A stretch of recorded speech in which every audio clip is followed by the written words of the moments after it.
وطن واحد بين النيل وجزر الزمرد.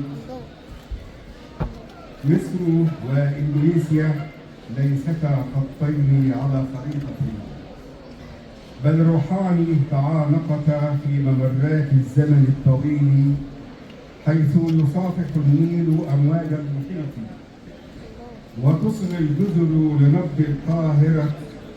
من النيل ينهض صوت دافئ يعلم الماء معنى الصبر، ويقول للتاريخ: كن جسرا لا جدارا. من النيل ينهض صوت دافئ يعلم الماء معنى الصبر، ويقول للتاريخ: كن جسرا لا جدارا.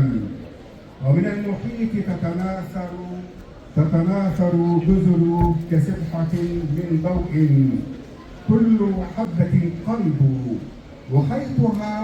وخيطها كرم لا ينقطع. في إندونيسيا يسبق الكرم السؤال، ويدخل الزائر بيت القلب قبل أن يخلع حذاءه، ويقدم الابتسام قبل الطعام.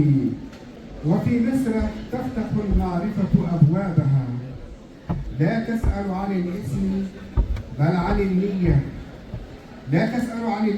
عن النية، ولا تفاضل بين اللغات بل تحتفي بالعقول.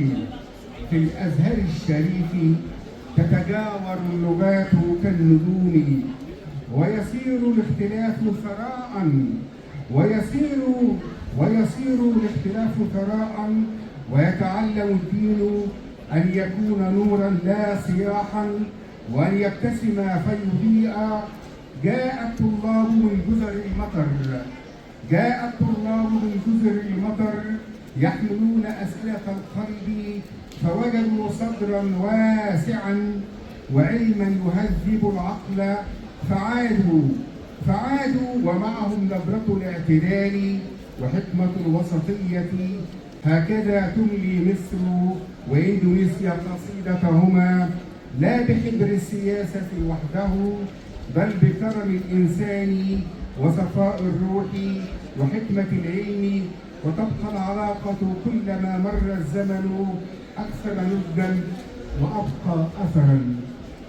هذه النسخة العربية. النسخة الإنجليزية